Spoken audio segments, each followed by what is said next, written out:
बुद्धिमान पराक्रमी अभ्यासू जिज्ञासू आणि चारित्र्य संपन्न. बुद्धिमान पराक्रमी अभ्यासू जिज्ञासू आणि चारित्र्य संपन्न आणि छत्रपती शिवाजी महाराज यांनी तयार केलेल्या शिवनीती शिवधर्मासाठी अखेरपर्यंत लढणारे आमचे शंभूराजे. शिक्षणाची ज्ञानगंगा जनसामान्यांच्या घराघरापर्यंत पोहोचवणारे महान महात्मा ज्योतिराव फुले आणि शिक्षणाच्या खऱ्या देवता म्हणजे सावित्री आहे. कमवा आणि शिका हा महामंत्र मुलांच्या मनामध्ये रुजून त्यांच्यातला माणूस जागे करणारे कर्मवीर भाऊराव पाटील. शेतकऱ्याचा राजा इढा टळू दे आणि बळीचा राज्य येऊ दे, त्या बळीराजाला सुद्धा या ठिकाणी विनम्र अभिवादन करतो. हातामध्ये झाडू घेऊन स्वच्छतेचा महामंत्र देणारी आणि तुमची आमची अंतर्मने स्वच्छ करणारी संत गाडगे बाबा यांना सुद्धा या ठिकाणी विनम्र अभिवादन करतो. आता मित्रांनो, मी माझा परिचय देतो. मी वैभव नारायणराव साबळे पाटील. पहिलं तर मी एक तरुण आहे आणि त्यात मी जरी असे कडक कपडे वगैरे जरी घालून आलो असलो तरी असा गैरसमज करून घेऊ नका की मला कुठेतरी काहीतरी चांगलं कळतं. यशाची व्याख्या ही शिवचरित्र वाचल्यानंतर कळाली आणि कुठेतरी माझ्या मनामध्ये सुरू होतं, मला काहीतरी करायचं, मला काहीतरी मिळवायचं, मला असं काहीतरी करायचं की या जगातल्या प्रत्येकानं माझ्यासाठी टाळ्या वाजवल्या पाहिजे. असं काहीतरी करायचं की माझ्या आई वडिलांना माझा अभिमान वाटला पाहिजे, माझ्या गावकऱ्यांना माझा अभिमान वाटला पाहिजे. असं काही करायचं आणि ज्यावेळी तारुण्याच्या उंबरठ्यावर आल्यानंतर शिवचरित्राचा अभ्यास केला त्यावेळी ठरवलं की मला शिवाजी व्हायचंय. होय, मला शिवाजी व्हायचंय. आता तुम्हाला प्रश्न पडला असेल की या पोराला शिवाजी व्हायचंय, शिवाजी होणं एवढं सोपं आहे का? आणि हा तर येताना तर घोड्यावरून सुद्धा नाही आला, मग हा कसा होणार शिवाजी? शिवाजी महाराजांचं नाव जरी उच्चारलं तरी आमच्या डोळ्यातून तरी रुबाबदार शिवपिंडी सारखी दिसणारी शिवमुद्रा डोळ्यासमोर उभी राहते आणि तोंडातून अलगद शब्द बाहेर पडतात, छत्रपती शिवाजी महाराज की जय. अशी काय जादू करून ठेवली माझ्या राजा. बरं, काही जणांना तर माझा राग सुद्धा आला असेल की हा पोरगा म्हणतोय मला शिवाजी व्हायचं आणि या पोराची इतकी कशी हिंमत की महाराजांच्या नावाचा उल्लेख हा एकेरी शब्दात करतोय. हेही बरोबर आहे. हा एकेरी शब्दात कसं काय करू शकतो? पण मित्रांनो, मला छत्रपती शिवाजी महाराज व्हायचं नाहीये, मला शिवाजी व्हायचंय. छत्रपती शिवाजी महाराजांना आदर्श ठेवून त्यांचे विचार गुण आत्मसात करून मला आजचं माझ्या क्षेत्रातलं शिवाजी व्हायचंय. छत्रपती शिवाजी महाराजांच्या प्रत्येक मावळ्याला औरंगजेब बादशाह महाराजांच्या प्रत्येक मावळ्याला शिवाजी समजत होता का? महाराजांचा प्रत्येक मावळा हा शिवरायांसारखा दिसणारा होता? नाही हो, महाराजांचा प्रत्येक मावळा हा शिवरायांच्या विचारानं जगणारा होता, शिवरायांचे विचार आत्मसात करून लढणारा होता. मग मला माझ्या क्षेत्रातलं शिवाजी व्हायचंय. आता मित्रांनो, 700 वर्षाची गुलामी होती या महाराष्ट्राच्या भोवती, भारत भूमीमध्ये. 700 वर्षाची गुलामी असताना सुद्धा 700 वर्षाच्या गुलामीचा अंधकार माझ्या राजानं फक्त आणि फक्त 40 वर्षात मिटवला. जगाच्या पाठीवरचं यशाचं सगळ्यात मोठं उदाहरण म्हणजे स्वराज्य. ते कसं केलं असेल इथं आपल्याला पहिला प्रश्न पडला पाहिजे. आपल्याला जर छत्रपती शिवाजी महाराजांना विचार आत्मसात करून घ्यायचे असतील, आपल्याला जर शिवाजी व्हायचं असेल, छत्रपती संभाजी महाराज जर समजून घ्यायचे असतील, तर छत्रपतींनी ते स्वराज्य कसं निर्माण केलं. आता मित्रांनो, इतिहास एक हत्यार आहे. त्यापासून समाज बिघडवला जाऊ शकतो आणि समाज घडवला जाऊ शकतो. आपल्यावर डिपेंड आहे, आपल्याला समाजाला घडवायचंय का समाजाला बिघडायचंय. बरं, काही जण म्हणतील की इतिहासाची काय गरज आहे बरं वर्तमान. पण मला आपल्याला सांगायचंय की ज्या माणसाला स्वतःचा इतिहास माहिती नसतो ना, ते वर्तमानात जगू शकत नाही. आणि जे माणसं वर्तमानात जगू शकत नाहीत ना, ते इतिहास भविष्य काय घडवणार हा सगळ्यात मोठा संबंध आहे इतिहासाचा. मित्रांनो, लक्षात घेतलं पाहिजे. पण समाजामध्ये 2 प्रकारची माणसं आपल्याला आढळतील. समाजामध्ये 2 प्रकारचे माणसं आहेत. एक आहेत परमनंट कार्यकर्ते आणि दुसरे आहेत टेम्पररी कार्यकर्ते. परमनंट कार्यकर्ते यांची श्रद्धा त्या महापुरुषाच्या विचाराशी असते. बघा, ते छत्रपती शिवाजी महाराजांना डोक्यावर घेऊन नाचण्यापेक्षा ते डोक्यात घालणं पसंत करतात आणि खऱ्या अर्थानं आपण परमनंट झाले पाहिजे. आणि दुसरे असतात ते म्हणजे टेम्पररी कार्यकर्ते, ते आपल्याला गल्ली गल्ली चौकात बघायला भेटतात. जयंती आली की त्यांच्या आतमधला महापुरुष जागा होतो. जय भवानी, जय शिवाजी, अंगात भगवा कपडा बिपडा घालणार असे टेम्पररी कार्यकर्ते होण्यापेक्षा छत्रपती शिवाजी महाराजांना डोक्यावर घेऊन नाचण्यापेक्षा डोक्यात घाललेलं बरं हे आपण लक्षात घेतलं पाहिजे. मग आपल्याला जर इतिहासाचा जर अभ्यास करायचा असेल तर आपल्याला 2021 मध्ये छत्रपती शिवाजी महाराज समजणार आहेत का? प्रश्न करतोय, शिवाजी महाराज आपल्याला 2021 मध्ये समजणार आहेत का? नाही समजणार. आपल्याला जावं लागेल 400 वर्षापूर्वी. मग इसवी सन 16व्या शतकामध्ये कसा होता काळ, कसा होता महाराष्ट्र, काय जगत होता, काय भोगत होता. या महाराष्ट्राच्या मातीमध्ये यवनांचं राज्य होतं. आदिलशाही, कुतुबशाही, निजामशाही, डच, फ्रेंच, इंग्रज, पोर्तुगीज एवढी अत्याचारांनी अगरची देवळं उद्ध्वस्त करण्यात जायची असा तो काळ होता. आणि झालं काय? माझ्या मासाहेबांनी काय म्हटलं? मी देईल या रयतेला राजा, तो राजा निर्माण करेल या मातीतून रयतेचं माणसाचं स्वराज्य. आणि मासाहेबांना डोहाळे लागले. कशाचे लागावे मासाहेबांना डोहाळे? आमच्या आया बहिणींना डोहाळे लागतात ते चॉकलेट खाण्याचे, आंबट खाण्याचे, तिखट खाण्याचे. पण मासाहेबांना डोहाळे लागले ते रणांगणात युद्ध करण्याचे, तलवारबाजी करण्याचे, सिंहासनावर अनुरोध होऊन स्वराज्य निर्माण करण्याचे. मासाहेब जिजाऊ आपल्या पोटच्या बाळाला काय सांगत होत्या? बाळा, बाळा, तुला इथं जन्माला यायचंय तर कुणासाठी? माझा पुत्र म्हणून, माझ्या वंशाचा दिवा म्हणून नाही रे बाळा. तुला इथं जन्माला यायचंय त्याच्या रयतेवर झालेल्या अन्याय अत्याचाराचा बदला घेण्यासाठी. तुला इथं जन्माला यायचंय त्याच्या रयतेला स्वतंत्र करण्यासाठी. आणि आपण जर विज्ञानाचा अभ्यास केला तर आपल्याला असं लक्षात येतं की आई जे विचार करते तेच बाळाला रक्तावट पोचतं. मासाहेब रात्रंदिवस फक्त आणि फक्त एकच विचार करीत होत्या. तो विचार काय होता? तर तो विचार होता स्वराज्य. बाळा, तुला जगायचंय, लढायचंय, मरायचंय ते फक्त आणि फक्त स्वराज्यासाठी. आता विज्ञानाचा अभ्यास केला तर आई जे विचार करते तेच बाळाला रक्तावाट पोचतं. याचं उत्कृष्ट उदाहरण जर आपल्याला बघायचं झालं तर याचं उत्कृष्ट उदाहरण जर तुम्ही जर महाभारत वाचलं तर महाभारतामध्ये आपल्याला त्याचं उत्कृष्ट उदाहरण बघायला भेटतं. अभिमन्यू हा चक्रव्यूह जायचं कुठं शिकला बरं? कुठं शिकला असा? हा आईच्या गर्भात असताना शिकला, परंतु तो बाहेर येऊ शकला नाही. काय? कारण सुभद्राला झोप लागली असं त्या महाभारतामध्ये सांगितलेलं आहे. पण मासाहेबांच्या बाबतीत असं काही झालंय का? मासाहेब रात्रंदिवस फक्त आणि फक्त एकच विचार करीत होत्या. तो विचार होता स्वराज्य, स्वराज्य, स्वराज्य. बाळा, तुला जगायचंय, लढायचंय, मरायचंय ते फक्त आणि फक्त स्वराज्य निर्माण करण्यासाठी. ते फक्त आणि फक्त स्वराज्य निर्माण करण्यासाठी. आणि 19 फेब्रुवारी 1630 शिवनेरी या गडावर एका शिवरत्नाचा जन्म झाला. आणि आपल्या जिजाऊंनी त्यांचं नाव कारण ठेवलं. त्यांचं नाव होतं शिवाजी. होय, जीवाशी खेळणारा आणि जीवावर उदार होणारा तोच शिवाजी राजा. 18 पगड जाती धर्माच्या लोकांना एकत्र केलं. मराठा, सुतार, लोहार, सांबार, कुंभार, नावी या सगळ्यांना एकत्र केलं आणि स्वराज्याची मुहूर्त मेघ रोहिली. इथल्या प्रत्येक झोपलेल्या माणसाला जागवलं, जागत्या माणसाला उभं केलं, उभं केलेल्या माणसाला चालवलं, चालत्या माणसाला धाववलं आणि धावत्या माणसाच्या खांद्यावर स्वराज्याचं निशाण दिलं. आणि त्याला सांगितलं, तुला इथं स्वराज्य निर्माण करायचंय ते कोणासाठी? माझा पुत्र म्हणून, मी राजा व्हावं म्हणून नाही. तुम्हाला इथं स्वराज्य निर्माण करायचंय ते तुमच्या हक्कासाठी, तुमच्या स्वाभिमानासाठी आणि तुमच्या पुढच्या पिढीच्या सुखा समाधानासाठी. हे ऐकून प्रत्येक मावळा स्वराज्यासाठी जगायला, लढायला, मारायला तयार झाला. मासाहेबांनी तर त्या पलीकडे सांगितलं. मासाहेबांनी सांगितलं, अन्यायाच्या जुलमात बुडाले सह्याद्रीचे कडे, अन्यायाच्या जुलमात बुडाले सह्याद्रीचे कडे, तळधान्याची रास उडवती ही यवनांची घोडे.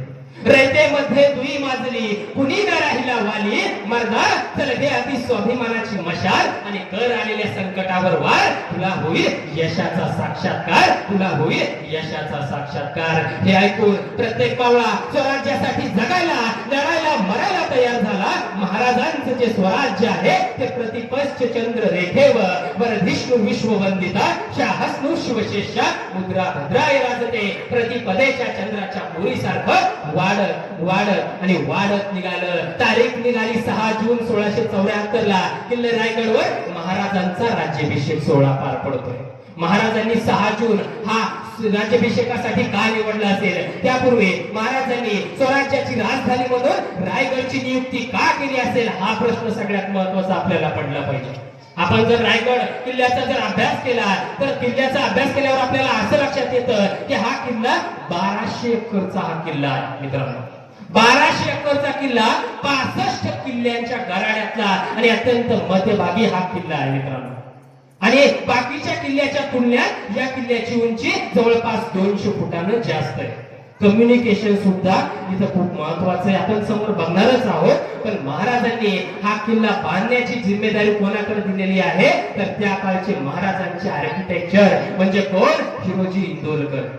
त्यांनी हा किल्ला बांधण्याची जिम्मेदारी दिली. काही होर महाराजांनी हिरोजींकडे दिला आणि महाराज एका स्वारीसाठी गेले. हिरोजींकडचे काल किल्ला अर्धा बांधणं झाला. बांधणं झाल्यानंतर पैसे संपले. आता आपल्यासारखं नाही, आपलं एखादं टेंडर थांबलं की आपलं एखादं काम पूर्ण पेंडिंग होतं. पण हिरोजींनी तसं नाही केलं. हिरोजींनी काय केलं? आपला राहता वाडा जागीरदारी एका सावकाराकडे गहाण ठेवली आणि स्वराज्याची राजधानी बांधली. ज्यावेळी महाराजांना ही बातमी कळली, महाराजांनी हिरोजीच्या आलिंगन दिलं. हिरोजींना सोन्याचं कड घातलं आणि महाराजांनी मागितलं, मागा हिरोजी, काय पाहिजे तुम्हाला? पाटील की मागा, देशमुखी मागा, पंचहजारी मागा, सप्तहजारी मागा, मागायचे द्यायला मी तयार आहे. काय पाहिजे तुम्हाला?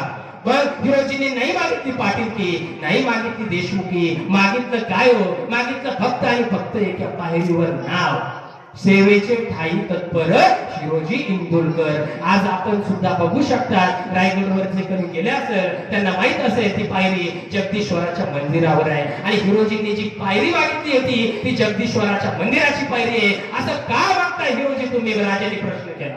हिरोजीने काय उत्तर द्यावं? हिरोजीने उत्तर दिलं, राज, तुम्ही ज्यावेळी मंदिरात दर्शनासाठी याल ना, तुमच्या पायाची धूळ ही माझ्या मस्तकी लागेल आणि मी धन्य धन्य होईल. धन्य धन्य ते शिवराय आणि धन्य धन्य ते शिवरायांचे नाथ.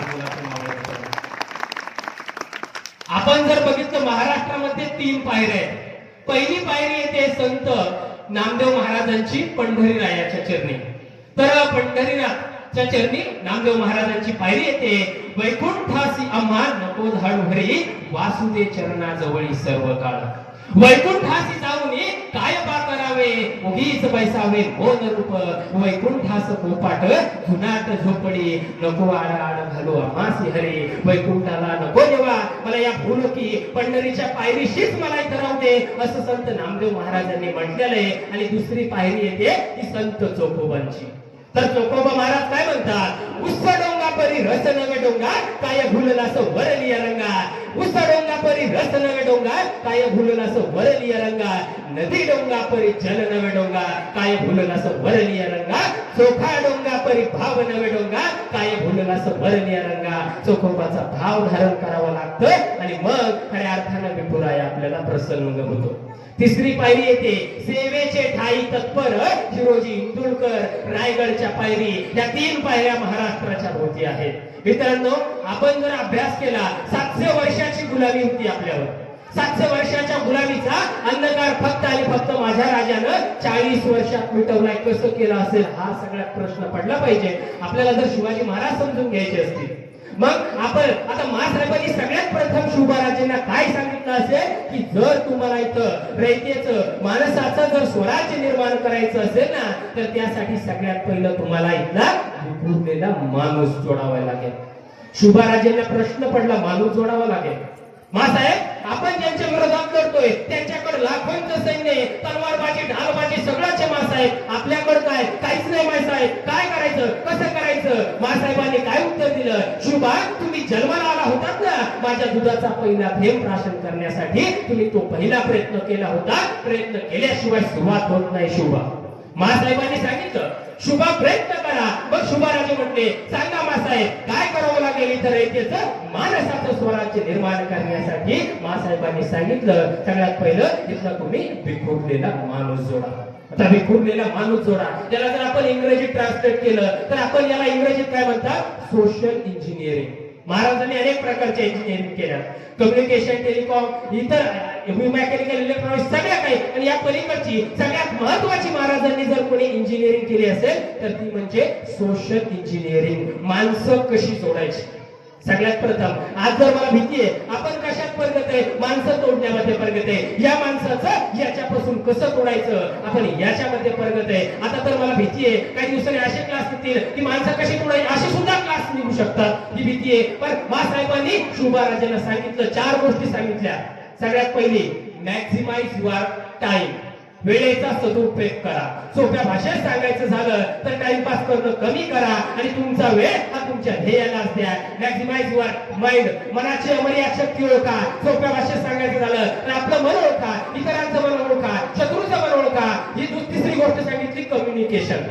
बोलता आलं पाहिजे. शुभा शत्रू आहे म्हणून काय शत्रूशी कसं बोलायचं का? नाही शुभा, शत्रूशीही डावपेचानं बोलता आलं पाहिजे. आपल्या माणसाशीही डावपेचानं बोलता आलं पाहिजे. महाराजांच्या जर कम्युनिकेशन इंजिनिअरिंगचा आपण अभ्यास केला तर खूप म्हणजे खूप डीप मध्ये महाराजांचं इंजिनिअरिंगचे गुरु आहेत छत्रपती शिवाजी महाराज. आपल्याला सगळ्यात प्रथम लक्षात घेतलं पाहिजे. चौथी गोष्ट सांगितली, काय सांगितली असेल तर तुम्हाला कोणताही कार्य जर यशस्वीरित्या करायचं असेल तर तुमच्यामध्ये आत्मविश्वास लागतो. Confidence and self confidence. मग आता या 4 गोष्टी घेऊन शुभराजे आपण उदाहरण सांगतो माणसं कशी जोडायची.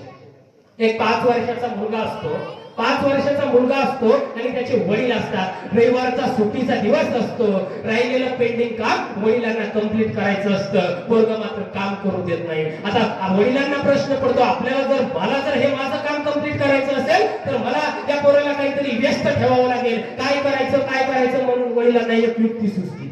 युक्ती बघा काय, एका टेबलावरती जगाचा नकाशा पडलेला असतो. वडील घेताय त्याचे 4, 5, 6, 7, 8 तुकडे करताय आणि त्या बाळाला देताय. बाळा या जगाच्या नकाशाचे तू तुकडे जोडले की मी पूर्ण दिवसभर तुझ्या बरोबर खेळायला तयार आहे. पूर्ण दिवसभर तुझ्या बरोबर खेळायला तयार आहे. आता पोरगं लागलं काहीतरी नवीनच, बाबा दिवसभर माझ्या बरोबर खेळणार आहे. मात्र वडील विचार करताय की मी माझ्या आयुष्यामध्ये जगाचा नकाशा जाऊ द्या, महाराष्ट्राचा जाऊ द्या, मराठवाड्याचा जाऊ द्या, जिल्ह्याचा जाऊ द्या, तालुक्याचा जाऊ द्या, मी माझ्या गावाचा नकाशा पूर्ण जोडू शकत नाही आणि माझं पोरगं जगाचा नकाशा काय जोडणार म्हणून बिनधास्त आपल्या कामाला सुरुवात करताय. इकडे 5 मिनिटं होत आहे, 10 मिनिटं होत आहे, तिकडून बोलायचा आवाज आला, बाबा जगाचा नकाशा जोडला. वडिलांना प्रश्न पडला, कसं केलं असेल बाळा तू, कसं केलं? मग आज पोरगं बोलणं तर जास्त नाही दिलं ना, बाळा कसं केलं? आणि एखाद्या मुलाला बघा, एखादं न होणारं काम जर त्याच्याकडून झालं की त्याचा ऍटिट्यूड, त्याचा जो स्वभाव असतो तो बदलून जातो. असं चुटकी वाजून सांगतं, बाबा असा जोडला.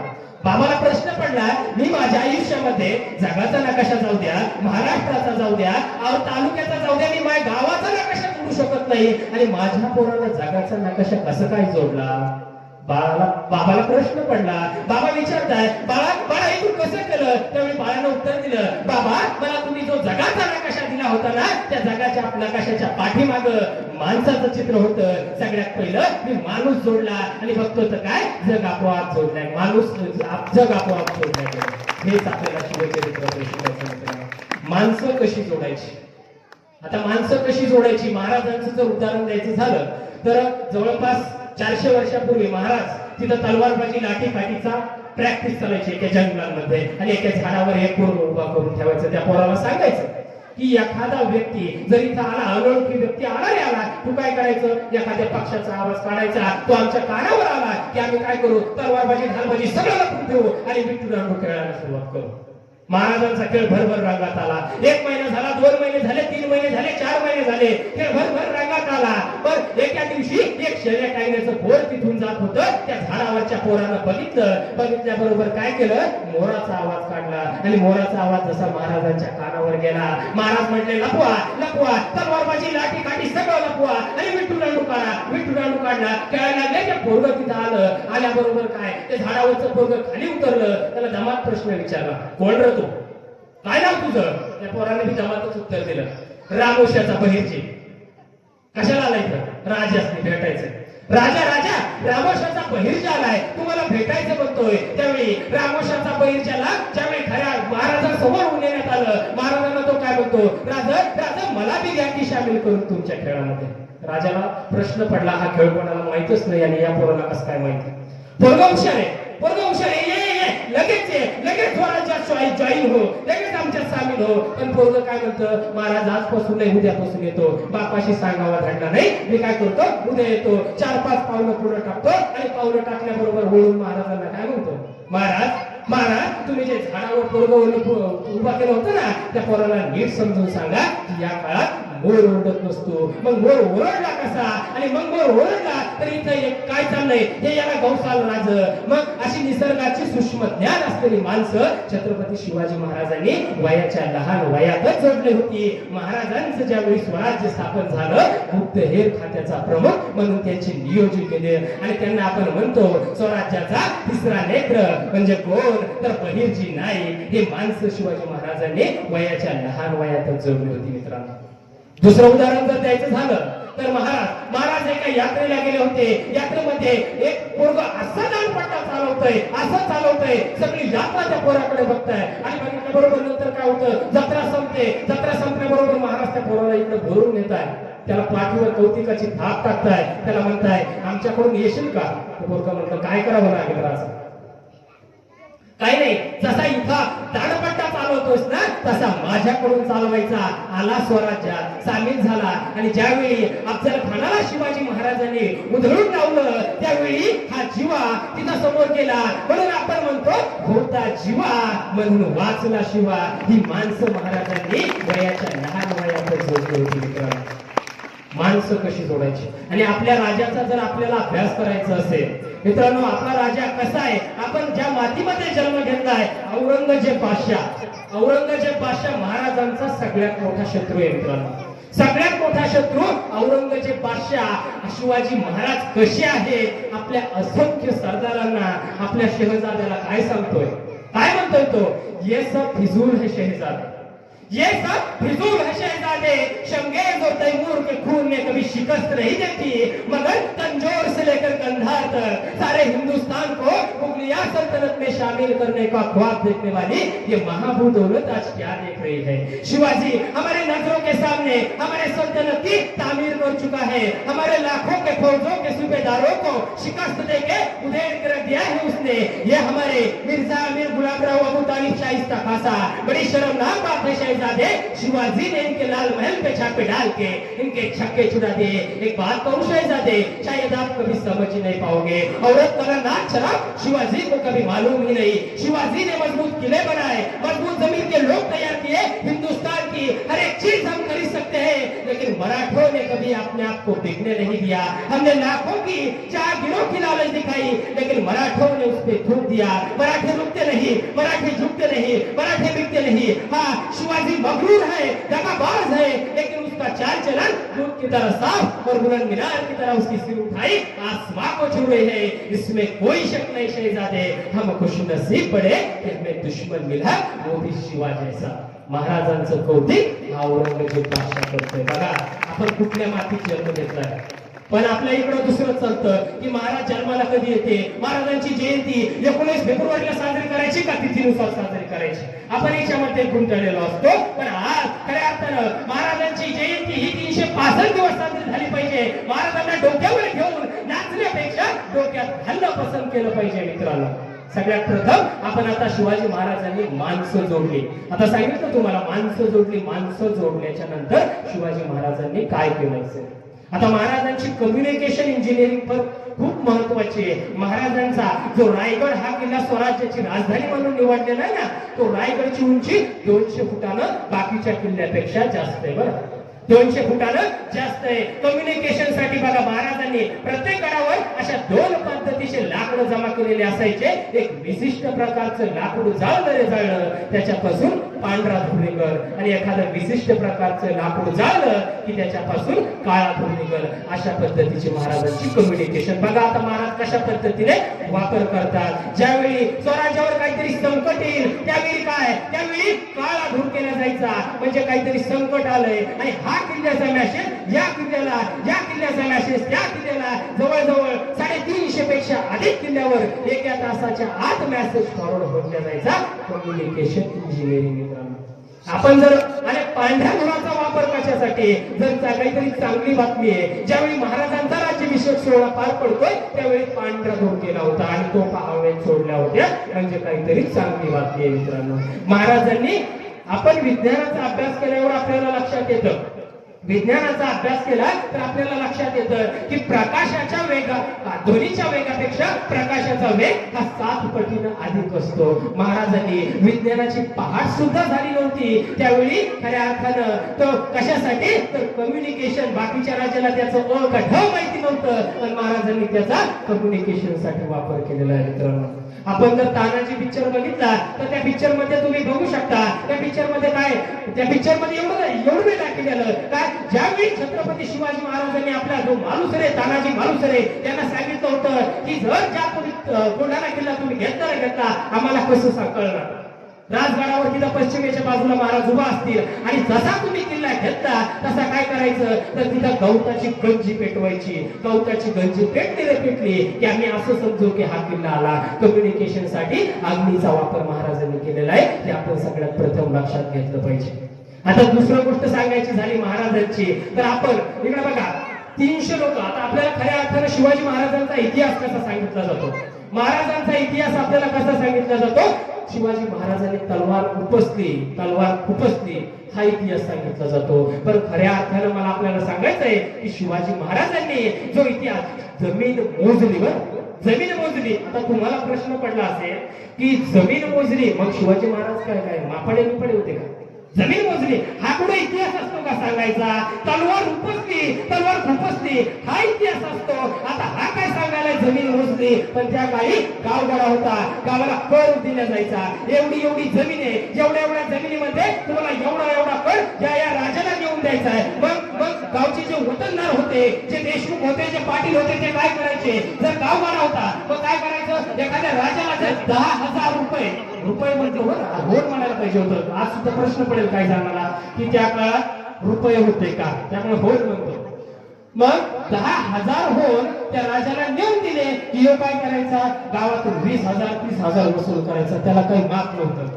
शिवाजी महाराजांनी जमीन मोजली आणि जमिनीचा मजदूर ठरवला.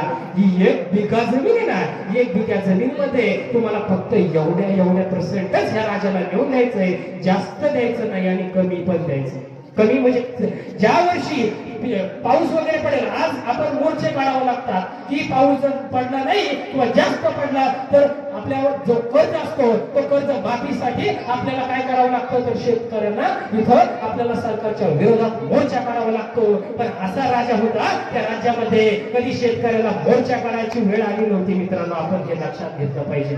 न सांगता ज्या वर्षी पाऊस वगैरे कमी असेल त्या वर्षी शेतकऱ्यांचा शेतसारा माफ केला जायचा. हा शिवाजी महाराज आपल्याला खऱ्या अर्थानं कळला पाहिजे. मित्रांनो हा खऱ्या अर्थानं आपल्याला कळला पाहिजे. दुसरं बघा महाराजांचे 300 लोक आहेत. महाराज 2 उदाहरण सांगतो. पहिलं उदाहरण आहे महाराज पन्हाळ्यावर आहेत. पन्हाळ्यावर महाराज अडकून पडलेले आहे. सिद्धी जोहर आणि सिद्धी मसूद नावाचा सरदार आहे त्याने पन्हाळ्याला वेढा दिलेला आहे. तिथून महाराजांना आता तिथून निष्ठायचंय. शत्रूंनी रणनीती बघा कशी आखली. शत्रूंनी रणनीती अशी आखली की गडावरून एखादा माणूस खाली येणार नाही आणि गडावर एखादा माणूस वर जाणार नाही अशी रणनीती आखली. मग यांचं काय झालं 1 महिना झाला 2 महिने झाले 3 महिने झाले 4 महिने झालं. वरचं अन्नधान्य सगळं साठा संपत आला. मग आता आपल्याला याच्यावर काहीतरी मार्ग काढावा लागेल. शिवरायांनी प्रत्येक संकटात या ठिकाणी शक्तीचा तर वापर केलेला आहे पण शक्तीच्या वापराबरोबर युक्तीचा सुद्धा वापर केलेला आहे. आम्हाला लहानपणी शिकवलं जायचं की शक्ती श्रेष्ठ की युक्ती श्रेष्ठ आणि कशा पद्धतीनं युक्तीचा विजय घ्यायचा हे आज शिकवतात नाही शिकवत हे आपल्याला माहिती नाही. पण महाराजांनी प्रत्येक संकटामध्ये कशाचा वापर केलेला आहे तर प्रत्येक संकटामध्ये युक्तीचा वापर केलेला आहे. ज्यावेळी शक्तीला युक्तीची धार चिकाटते त्यावेळी तो माणूस कधीही हरू शकत नाही हे आपण लक्षात घेतलं पाहिजे. मग महाराजांनी काय युक्ती करावी. महाराजांनी सांगितलं महाराजांचा एक मावळा आहे ज्याचं नाव आहे शिवाकाशी. त्यांना सांगितलेलं आहे की तू माझा पोशाख परिधान कर. हेतू काय तर शत्रूला असं वाटावं की शिवाजी आपल्याला पकडला आणि सगळा वेडा हा ढिला होईल आणि ढिला वेडा झाला की महाराजांना तिथून निसटण्यास हे होईल वेळ भेटल. मग अशा पद्धतीची रणनीती आखायला सुरुवात झाली. बघा ज्यावेळी हा शिवाकाशीचं जर आपल्याला वैशिष्ट्य सांगायचं झालं तर पन्हाळ्याच्या पायथ्याशी नेबापूर या गावी शिवाकाशींचा जन्म झालेला आहे. 12 बलुतेदार असल्यामुळं 12 बलुतेदारांना व्यवसायाचे शिक्षण शिक्षण घरातून दिले जायचं. मेहनतीनं शरीर कमवलं, मातीत कुस्ती खेळणं, गड उचलणं गड उतरणं हा त्यांचा रोजचा दिनक्रम असे. मजबूत बांधा, सरळ नाक, तेजस्वी नजर आणि शत्रूंच्या गोठ्यामध्ये माहिती काढण्यात ते पटाईत होते. शिवा काशीदांचं दुसरं वैशिष्ट्य म्हणजे ते हुबेहूब छत्रपती शिवाजी महाराजांसारखे दिसतात. बघा आता त्यांनी काय केलं, शिवा काशीदांना स्वतःचा पोशाख परिधान करावा लावला. आणि ज्यावेळी शिवा काशी महाराजांचा पोशाख घालून आला, महाराजांच्या डोळ्यामध्ये अश्रू आले. महाराजांच्या डोळ्यामध्ये अश्रू आले. शिवा काशीत बघतोय, माझा राजा रडतोय. शिवा काशीदीला प्रश्न केला की महाराज तुमच्या डोळ्यात अश्रू. त्यावेळी महाराजांना काय प्रश्न केला, शिवा तू हा पोशाख परिधान केलाय, याचं बक्षीस काय मिळणार आहे माहितीये का तुला?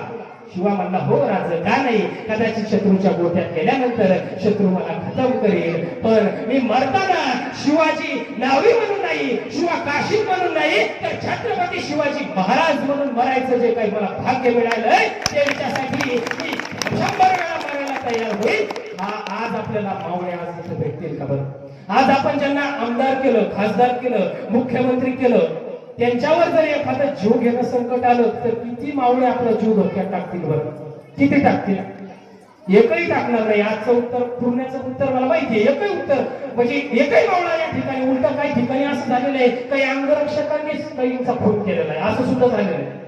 अंगरक्षक सुद्धा खूप विश्वासाचा असावा लागतो, हे आपण सगळ्यात प्रथम त्या उदाहरणावरून लक्षात घेतलं पाहिजे. बघा मग महाराजांनी कशाचा इथं वापर केलेला. महाराज ज्यावेळी हा शिवा काशी महाराजांचा पोशाख परिधान करतोय, 600 लोक एक दुसऱ्या मार्गाने जाणार, आडमार्गानं, आणि सरळ पालखी घेऊन 15 ते 20 जण पधावणार. हेतू काय, तर शत्रूच्या डोळ्यात शत्रूला हुडकावून द्यायचं. शेवटी काय केलं, पालखी उचलली. पाऊस पडत होता, आभाळ गडगडत होतं, छाताडे गडगडत होती, विजा लखलखत होत्या, पाऊस पडतच होता. एवढ्यात काय झालं, जी शत्रूंची जी फौज होती त्या फौजानं काय केलं, तर या पालखीला गराटलं, त्या पालखीला हेरल्याबरोबर शिवा काशीदांना छत्रपती शिवाजी महाराज निसटून गेले आणि शिवा काशीदांना सिद्धी जोहरच्या छावणीमध्ये नेण्यात आलं. आणि ज्यावेळी शिवा काशीदांना सिद्धीच्या छावणीत नेण्यात आलं, शिवाजी आपल्या सगळं सहजतेने कस काय वाटाघाटी करू लागला, हा त्याला प्रश्न पडला. एवढ्या सहजतेने शिवाजी आपल्या बरोबर कस काय वाटाघाटी करू शकतोय? आणि एका जणानं शिवाजी महाराजांना बघितलं होतं. तो कोण, तर तो होता अफजल खानाचा पुत्र, ज्याचं नाव आहे फाजल खान. यानं शिवाजी महाराजांना बघितलं होतं. महाराजांना इथं तलवारीचं निशाण होतं बरं का. महाराजांनी ज्यावेळी अफजल खानाला फाडलं, अफजल खानाचा कोथळा बाहेर काढला, त्यावेळी कृष्णा भास्कर कुलकर्णी नावाचा जो ब्राह्मण होता त्यानं तिथं वार केला होता. आणि महाराजांनी काय सांगितलं होतं त्याला, की ब्राह्मण म्हणून बोलायच्या कैसा, ब्राह्मण जरी असता तो कोणी असो, तो 18 पगड जाती धर्मात कोणी असो, तो मुसलमान असो, तो कोणी असो, तो कोणी असेल, जो दुष्कर्म करेल, जो चुकीचं वापर, त्याच्यामध्ये स्वराज्यामध्ये त्याला स्थान नाही, त्याला इथं ठेवलं जाणार नाही, असं सांगणारा शिवाजी राजा होता. हे आपण लक्षात घेतलं पाहिजे. आणि मग यांच्या लक्षात आलं की हा शिवा काशीद आहे, हा शिवाजी नाही. त्याला विचारतात की शिवाजी कुठे आहे शिवाजी राजा? मग तो उत्तर काय देतो की हवेपेक्षा त्याचा वेग होता, अन्यायाविरुद्ध त्याचा लढण्याचा इरादा एक होता. असा जिजाऊचा पुत्र लाखात नाही तर जगात एक होता, आणि तो कोणालाही सापडणार नाही. पण हा शिवा काशी, आपल्याला प्रश्न पडला पाहिजे की हा शिवा काशी शिवाजी राजासाठी मरायला का तयार झाला? हा प्रश्न आपल्याला पडला पाहिजे पहिला. आणि तुम्हाला सांगतो, तो शिवा काशीत कोणी मराठा नव्हता बरं, कोणी ब्राह्मणही नव्हता. तो कोण, मराठा नव्हता. आता जे म्हणतात शिवाजी महाराज फक्त मराठ्यांचे, शिवाजी महाराज फक्त हिंदूंचे, शिवाजी महाराज फक्त महाराष्ट्राचे, शिवाजी महाराज फक्त हिंदुस्थानचे. पण संत तुकाराम महाराज सांगतात, शिव तुझे नाम ठेविले पवित्र, छत्रपती सूत्र विश्वाचे की. शिवाजी महाराज फक्त महाराष्ट्राचे नाही, शिवाजी महाराज फक्त मराठ्यांचे नाही, शिवाजी महाराज फक्त हिंदुस्थानचे नाही, तर या सगळ्या विश्वाचे ते छत्रपती आहेत. हे आपण या ठिकाणी लक्षात घेणं गरजेचं आहे मित्रांनो. आणि मग या शिवा काशीदांना मरण प्राप्त झालं. त्या क्षितिजवरची तळपायाची आग मस्तकाला गेली, त्याला सिरकलम करण्याचा फरमान त्यांनी त्या सैनिकांना दिला आणि काही क्षण का होईना एक सामान्य मावळा राजा झाला, स्वतः मृत्यूच्या गोठ्यात गेला. का तर माझा राजा काही अंतर का होईना शत्रूपासून दूर जाईल. आणि धन्य धन्य ते शिवराय आणि धन्य धन्य ते शिवरायांचे लाख बोलाचे मावळे. पण हा शिवाजीसाठी मरायला तयार झाला. पहिली गोष्ट या कथेचा दुसरा जर सांगायचं झालं तर दुसरी गोष्ट महाराजांचं जे सैन्य होतं ते अडमार्गानं 52 किलोमीटरचा प्रवास करून घोडखिंड आहे ती या सगळ्या लोकांच्या बलिदानानं पावन झाली म्हणून तिचं नाव मग पावनखिंड केलेलं आहे. हे 52 किलोमीटरचा प्रवास करून घोडखिंडीपर्यंत पोहोचले आणि यांच्या कानावर बातमी आली की सिद्धी जोहर बरोबर अजून एक सरदार सिद्धी मसूल हा 5000चं सैन्य घेऊन येतोय. त्यामध्ये 2500 घोडदळ आहे, 2500 पायदळ आहे. मग यांच्याशी कसं लढायचं? बरं, या लोकांनी घोडे सुद्धा वापरले नाही का? कारण तर घोड्याच्या टाचाचा आवाज येतो, घोड्याच्या टाचाचा आवाज येतो. मग काय केलं या लोकांनी? बघा आता समोरून 5000 येत आहे आणि हे 600 लोक आहेत. तेवढ्यात बाजीप्रभू देशपांडे एक धाडसी निर्णय घेतात. ते महाराजांना काय म्हणतात?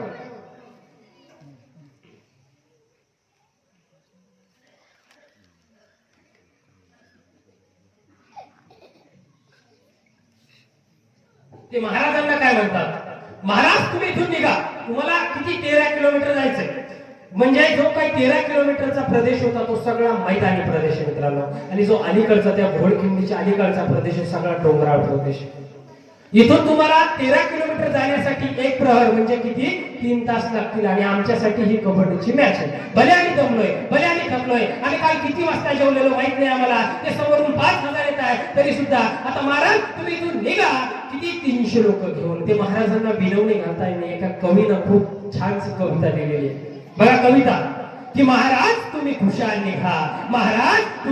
निघा, कल्पना आहे येतील हजारो भोगवत वादळ परी, पण हटणार नाही किंचितही कोसळले बनून लाट जरी, ताकद नाही कशातही हरवण्याची या हिमतीला, निश्चयाचे मुळे ओलवर रोवून राहील मी उभा. महाराज तुम्ही खुशाल निघा. आता महाराज या सगळ्यांच्या विनवण्यांना शरण येऊन तिथून जाण्यासाठी तयार होता. या सगळ्यांच्या विनवण्यांना शरण येऊन 300 लोक घेऊन तिथून निघताय. जो रस्ता आहे तो 3 तासाचा रस्ता आहे. आणि आता हे लोक लढायला सज्ज झाले. यांची रणनीती काय असेल? समोरून 5000 लोक येत आहेत, ते ताज्या दमाचं सैन्य आहे आणि हे लोक थकलेले आहेत. यांची रणनीती काय असेल तर बघा, खिंड निवडण्याचं कारण काय तर खिंडीच्या आरपार 5000च्या 5000 जाऊ शकत नाही. मग काय, समोरच्या 1000 अंगावर येणार, ते थकले. त्या जागी दुसरे 1000 येणार, ते थकले. तिसरे, चौथे, 5वे 1000 अंगावर येणार. पण यांची आता हे 300 लोक, यांची रणनीती बघा. खिंडीच्या समोर 300 लोक उभा आहेत. एक मावळा खिंडीच्या समोर 300 लोक उभा आहेत आणि त्या समोर 100 लोक उभा असतील. यांची रणनीती, एक मावळा 10 जणांशी लढणारे त्यावेळी ते 1000ला कव्हर करू शकणार. एक मावळा 10 जणांशी लढतोय तर तुमच्या आमच्या मनामध्ये एक प्रश्न पडायला पाहिजे, तो जर एखादा कोसळला तर बाजूच्यावर किती जणांची जिम्मेदारी यायला पाहिजे? उत्तर पाहिजे मला. समोर 1000 आहेत, हे 100 लोक आहेत, एक मावळा 10 जणांशी लढणार आहे. मग एखादा जर कोसळला तर बाजूच्यावर किती जणांची जिम्मेदारी येईल? 20 जणांची जिम्मेदारी येईल. आणि 20 जणांना कोणी लढू शकतं का? नाही लढू शकत. फक्त पिक्चर मध्ये ते दाखवू शकतात, पण रिअल मध्ये नाही. मग यांची रणनीती काय तर या 100 लोकांच्या पाठीमाग एक 30 ते 35 जणांची बॅकअप होईल. तिचं काय काम आहे? एखादा मावळा जर कोसळला तर त्याला बाजूला काढणार, त्या जागी दुसरा येणार आणि तोपर्यंत लढत राहणार, तोपर्यंत तोफेचा आवाज येत नाही. कारण इथं जवाना सुद्धा मला नेण्याची परवानगी नाही. महाराजांना आम्ही वचन दिलंय बरं का. मग आता कदाचित तुम्हाला प्रश्न पडेल किती 1000 आले, त्या जागी दुसरे 1000 आले, 100 लोक आहेत. ज्यांना जर ओव्हरटेक करून कोणी पाठीमागे जाण्याचा प्रयत्न केला तर त्या खिंडीच्या आतील बाजूस 2-5-5 जणांच्या तुकड्या आहेत. आणि कदाचित यांना जर एखाद्या बहादरानं ओव्हरटेक करून जाण्याचा प्रयत्न केला पाठीमागं, पण यांना सपोर्ट पुरवण्यासाठी 2 तुकड्या उभा आहेत वरती किंडीच्या, ज्याला विटा म्हणतो. विटा काय असतं? एक हे हत्यार आहे, ते भालासारखं असतं. ते दूरवरून 15 फुटापर्यंत ते जातं आणि वापस पुन्हा खेचल्या जातं. त्या विट्याच्या साहाय्याने ते थांबवणार. बघा, ज्यांना सुद्धा क्रॉस करून कोणी पाठीमागं जाण्याचा प्रयत्न केला तर त्या पाठीमागं 50 ते 60 जणांची फळी असेल. आता सिद्धी मसूद हा वैतागला. हे 300 लोकांचं जे तुफान या खिंडीमध्ये उडलेलं आहे ते या जन्मात आपल्याला ओलांडून जाणं शक्य नाही. काय करायचं, काय करायचं, काय करायचं, हा त्याला प्रश्न पडला. मग त्याला उत्तर त्याने काय एक शक्कल लढवली. आपण जर आपण जर ते बुद्धिबळ खेळत असेल तर आपल्याला लक्षात येतं की ज्यावेळी राजा मेट होतो त्यावेळी खेळ हा दुसरा जिंकलेला असतो. पण त्यानं काय युक्ती केली? यांचा मोरक्या म्हणजे कोण? बाजीप्रभू देशपांडे 2 हातात 2 तलवारी, ज्याला आपण दांडपट्टे म्हणतो. एका तलवारीचं वजन आहे 6.5 किलो, दुसऱ्या तलवारीचं वजन आहे 6.5 किलो. 3 किलो 16 किलोची एखादी वस्तू घेऊन कंटिन्युअसली 6-7 तास लढायचंय. आणि आता मग ज्याने विचार केला, एक बंदूकधारी बोलवला. बंदूकधारी बाजूच्या टेकडीवर उभा केला आणि त्या बंदूकधारीला सांगितलं की यांचा मोरक्या तू बाजीप्रभूला खतम कर, वो खतम तो लढाई खतम. आता तो बंदूकधारी त्या बाजूच्या टेकडीवरून बघतोय त्या 300 लोकांना लढताना. 300 लोक लढताना बघतोय आणि तो सिद्धी मसूद त्याला विचारतोय, हुआ क्या, खत्म करना तू बाजीप्रभू को, वो खत्म तो लढाई खत्म. मग तो बंदूकधारी काय उत्तर देतो? मैं उसको मारूंगा, पर पहले मुझे ये बताओ कि इनमें से बाजी कौन है? सगळ्याच्या सगळे बाजी प्रभू देशपांडे वाटताय, सगळे एखाद्या लीडर सारखे लढताय. यामध्ये बाजी प्रभू कोण आहे? मग त्या जो वर्णन करतो, जो सबसे ज्यादा लाल हुआ है ना, जो सगळ्यात जास्त लाल झालाय, ज्याच्या डोक्यापासून तर पायाच्या नखापर्यंत जखम व्हायला जागा शिल्लक नाही राहिली, जो रक्ताच्या थारोळ्यामध्ये आहे तो बाजी आहे. त्याने हेरलं, नेम धरल्याबरोबर गोळी बाजी प्रभूंच्या छातीमध्ये शिरली. बाजी प्रभू एका क्षणासाठी खाली कोसळले आणि दुसऱ्या क्षणाला त्यांना आठवलं की माझे राजे गडावर पोहोचले. मला पोहोचले नाही, अजून तोफेचा आवाज आलेला नाही, मला मरण मान्य नाही, मला उठावं लागेल, लढावं लागेल. एवढी गोळी लागून सुद्धा बाजी प्रभू लढत होते आणि शेवटी तोफांचा आवाज आला.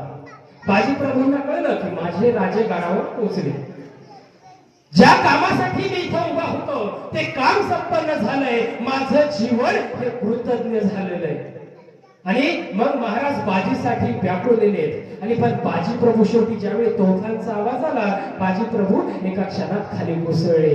आणि ते इतका वेळ जो मृत्यू उभा होता त्या मृत्यूला काय म्हटले असतील? घेऊन जा बाबा, ज्या कामासाठी मी इथं उभा होतो ते काम संपन्न झालंय, माझे राजे गडावर पोहोचले, माझं जीवन कृतज्ञ झालंय. महाराज ज्यावेळी विशाळगडावर पोहोचले, विशाळगडावर लवकर पोहोचले नाही महाराज. का? कारण विशाळगडावर अगोदरच एक वेढा पडलेला होता. कोण होते वेढा देणारे? मराठेच होते. जसवंत दळवे आणि सूर्यराव सुर्वे नावाचे सरदार, मराठी सरदार असल्यामुळे महाराज तिथून 3 घंट्यात पोहोचायला पाहिजे होते, परंतु महाराज 3 घंट्यात पोहोचले नाही. 7 तास 8 तास लागले. हे लोक लढत राहिले. शेवटी हे सगळे त्यांच्या शरीराचे तुकडे झाले होते. विशाळगडावर महाराज बाजीसाठी व्याकुळलेले. विशाळगडावर महाराज बाजीसाठी व्याकुळलेले. आले बाजी पालखीमधून अंग अंग विखुरलेले. मृत्यूलाही थोपविले जाणे, जिद्दीने झुंजून असंख्य वार झेलून शरीर गेले होते पिंजून. तोफांचा आवाज होता, मृत्यूलाही कैसे वाटले. केला बाजी खिंड पावन झाली. 300 मावळ्याच्या पराक्रमाची शर्त झाली. आसवांना माझ्या यावर घालू कसा, माझा बाजी असा वापस येईल तरी कसा. महाराज विनवताय की महाराज तुम्ही खुशाल निघा, महाराज तुम्ही खुशाल निघा, असं मला म्हणायला आता माझा बाजी शिल्लक नाही राहिला. मग हे शिवाजी महाराजांसाठी मरायला का तयार झाले? कोणी काही लिहून दिलं होतं का की मी मेल्यानंतर माझ्या वारसांना काहीतरी तुम्हाला बक्षीस दिल्या जाईल? आणि ते बक्षीस जरी असेल तर किती जण मरायला तयार होतील? एक पण मरायला तयार होणार नाही. पण आपल्याला शिवाजी राजासाठी हे मरायला का तयार झाले हे दुसरं आपण सगळ्यात प्रथम आपल्याला लक्षात घेतलं पाहिजे. परंतु 3 गोष्टी यांच्याकडून शिकायला पाहिजे की आपलं जे ध्येय असतं त्याच्या समोर आपली कामगिरी नेहमी कमी पडते. मी म्हणतो मी खूप केलं, पण जेव्हा जेव्हा तुम्हाला वाटेल मी खूप केलं, तेव्हा बाजी प्रभूंना आठवा. आपल्याला वाटेल की आपण काहीच नाही केलं. आपलं जे ध्येय असतं त्याच्या वरचढ कामगिरी करा, त्यावेळी खऱ्या अर्थानं तुम्ही जिंकाल. आणि ध्येयाच्या वरचढ कामगिरी केल्यानंतर जोपर्यंत तुमचा शेवटचा श्वास आहे तोपर्यंत लढा, कारण लढण्याचा इतिहास आमचा, कारण आमच्या रक्तात नाही, जोवर मैदानात उभा मी जिंकणं नियतीला शक्य नाही. मित्रांनो, हे शिवाजी राजासाठी मरायला तयार झालेले आहेत. इतिहासानं बाजी प्रभूंचं नाव तरी लिहिलेलं आहे, पण ते 300 जे लोक त्या ठिकाणी शहीद झालेले आहेत त्यांचं नाव सुद्धा इतिहासानं लिहिलं गेलेलं नाही. प्रश्न हा पडतो की शिवाजी राजासाठी लोक मरायला का तयार झाले. तिसरं उदाहरण सांगतो. मिर्झा राजा जयसिंग नावाचा राजा, औरंगजेबाचा जो सरदार असतो, तो स्वराज्यावर आक्रमण करतो. खूप मोठं सैन्य असतं. महाराजांना काय करावं लागतं की आपले जे 23 किल्ले पुरंदर सह ते सगळे त्याला बहाल करावे लागतात. महाराज औरंगजेबाची 5000 मनसबदारी स्वीकारताय आणि संभाजीराजांना 7000 मनसबदार करतात. महाराजांना ज्या औरंगजेब बादशाहच्या मंचरोहणाच्या दिवशी आग्र्याला नेण्यात येतं आणि ज्यावेळी आग्र्याला नेण्यात येतं त्यावेळी महाराजांचा तिथं अपमान होतो. महाराजांना पाठीमागच्या रांगेमध्ये उभा केलं जातं आणि मग महाराष्ट्राचा सिंह गरजतो आणि भर दरबारात त्या औरंगजेबाला असं झापतो अशी नामुष्की कधी कोणी केली नसेल ती छत्रपती शिवाजी महाराज करतात. आणि मग काय होतं, महाराजांना तिथं कैदेत पडावं लागतं. आणि मग कैदेत पडल्यानंतर महाराज इथं सुद्धा काय करतात, तर इथं सुद्धा युक्तीचा वापर करतात. मित्रांनो, प्रत्येक संकटामध्ये महाराजांनी युक्तीचा वापर केलेला आहे. आता युक्ती काय आहे, महाराज काय करतात तर आजारपणाचं सोंग घेत आहे आणि सांगताय की आता आमचे शेवटचे घटक चालू आहेत, आम्ही आता जाऊ शकत नाही. औरंगजेबाकडून काय करतात तर मिठाई वाटपासाठी मंजुरी करून घेत आहेत. मग काही पेटारे येतात, ते पेटारे रोजचे मिठाई वाटपासाठी पेटारे रोजचेच येतात, रोजचेच जातात. जे पहारेकरी असते त्यांचं थोडं दुर्लक्ष होतं. एक दिवशी महाराज त्या पेटाऱ्यातच जाऊन पसाट होत आहे. औरंगजेबाच्या हातावर पुढे देऊन महाराज तिथून निसटून जात आहे. अख्खं आयुष्यभर औरंगजेब बादशाह विसरू शकला नाही. मित्रांनो, महाराज ज्यावेळी तिथून, आता कथेचा आपण लक्षात घेतलं पाहिजे की महाराज तिथून निसटून गेल्यानंतर महाराजांच्या जागी तिथं कोण उभं होतं, तिथं होता हिरोजी फर्जंद आणि मदारी मेहतर. हिरोजी फर्जंदाची मला जात सांगता येणार नाही, परंतु मदारी मेहतर आज सुद्धा उच्च वर्णीय असा नव्हता तो मनुष्य त्या शिवाजी राजासाठी मारायला का तयार झाला, मेला. आपण याचं लक्षात घेतलं पाहिजे. शिवाजी महाराजांनी रयतेच्या आबरूचं रक्षण केलेलं आहे. मित्रांनो, महाराजांचं वय वर्ष फक्त 7 वर्ष. महाराज मासाहेबांच्या मांडीवरती बसलेले आहेत आणि मासाहेबांना म्हणतात, मासाहेब स्वराज्य निर्माण करायचंय, स्वराज्य निर्माण करायचंय. मासाहेब म्हणतात, हो शिवबा, स्वराज्य तर निर्माण करायचंय, पण आपलं स्वराज्य निर्माण करायचंय. मग आपलं स्वराज्य काय असतं, माझा राजा पुण्याला गेला, पुण्याची जहागीरदारी घेतली, मावळपुऱ्यात फिरत होता आणि सांगत होता आपलं स्वराज्य निर्माण करायचंय. आपलं स्वराज्य काय असतं अजून कोणाला माहिती नव्हता. 1 सवंगडी जवळ आला, 2 सवंगडी जवळ आले, माणसं जोडली, 100 लोक जवळ आली, पण आपलं स्वराज्य काय असतं अजून कोणाला माहिती नव्हतं. मग 400 वर्षापूर्वीचा काळ कसा होता, तर आवडे त्या माताला तो उचलून घेऊन जायचा, उपभोगायची, मनात आलं तर तिला सोडून द्यायचं किंवा तिच्या शरीराचे लचके तोडल्या जायचे. हा तो काळ होता. आणि झालं तसंच. एका राजाच्या पाटलानं एका कन्या माझ्या मातेला उचललं, उपभोगली आणि सोडून दिलं. आणि आता या कोळशासारख्या आयुष्याचं मी काय करायचं म्हणून त्या भगिनीनं काय केलं, स्वतःचा जीव दिला. आणि ही बातमी वाऱ्यासारखी मावळ खोऱ्यात पसरली. परंतु तक्रार कोण करणार, जो नेमून दिलेला आहे तो जर असे कृत्य करत असेल तर मग आपण तक्रार कोणाकडे करणार.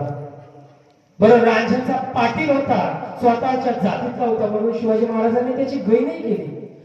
महाराज हे रयत प्रतिपालक होते. रयत म्हणजे काय, तर कष्ट करून जगणारा मनुष्य, तो कोणत्या जाती धर्माचा असो त्याला काही फरक पडत नाही. मग महाराजांनी 18 पगड जाती धर्माच्या लोकांना एकत्र केले. मग महाराजांच्या कानावर ही बातमी येते, मासाहेबांच्या कानावर बातमी येते, मासाहेब शिवबाराजांच्या कानावर ही बातमी घालताय, महाराजांना सांगताय की राजाच्या पाटलानं असा असा दुष्कर्म केलेला आहे. महाराज म्हणताय बोलवा त्याला. ज्यावेळी आणि तो जर बड्या बोलायला जर आला नाही तर त्याच्या मुसक्या बांधून आणा. मुसक्या बांधून म्हणजे आपण ते जनावराला मुंगस नाही का, मुंगस बांधून आणा, हातपाय बांधून नाही, मुंगस बांधून आणा.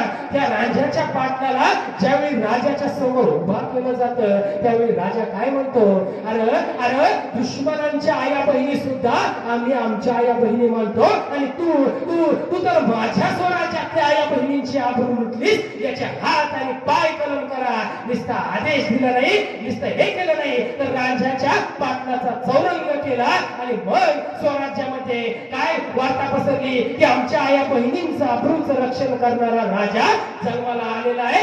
मग इथं रयत मरायला शिवाजी महाराजांसाठी तयार झाली. हे उत्तर आपल्याला भेटतं. दुसरं उदाहरण जर तुम्हाला सांगायचं झालं तर महाराजांचा एक मावळा आहे बरं, महाराजांचा मावळा एक या मुल्ला अहमद सुभेदाराची सून. हे तुम्ही ऐकलं असेल का नसेल, पण मुल्ला अहमद सुभेदार असतो त्याची सून हा घेऊन येतो. बघा तो महाराजांसमोर आधी काय करतो, जे लुटून आणलेले जे दागिने वगैरे असते ते सगळे समोर अर्पण करतो. आता समोर अर्पण केल्यानंतर महाराज काय करायचं, त्याला सोन्याचं कडं वगैरे द्यायचे. मग सोन्याचं कडं वगैरे द्यायचे, पण तो काय करतो, तो सगळे संपत्ती धनदेवून तिथं समोर ठेवतो आणि महाराजांना काय म्हणतो, अजून एक भेट आहे माझ्याकडून तुम्हाला. काही सैनिक येतात, त्या एक पालखी घेऊन, त्या पालखीमध्ये एक सुंदर नारी साक्षात मोहिनी अंगाला थरथर कापत कापत खांबापाशी येऊन उभा राहते. आता त्या सुंदर स्त्रीला माहिती असतं युद्धात जिंकलेल्या बाई बरोबर कशा पद्धतीने व्यवहार केला जातो. ती थरथर कापत कापत खांबापाशी उभा राहते आणि महाराज त्या सोनदेव महाराजांना काय म्हणतो, महाराज ही भेट आहे माझ्याकडून तुम्हाला. हिचं रूप, हिचा हार, हिचा भार, हिचा शिंगार मी सगळं तुम्हाला समर्पित करतो. आजपासून ही स्त्री तुमच्यासाठी भोग्य म्हणून तुम्ही हिला ग्रहण करा. आणि एक मालवीचा कवी आहे ज्यांचं नाव आहे मोहन सोनी. त्यांनी या क्षणाचं वर्णन खूप चांगल्या शब्दामध्ये केलेलं आहे.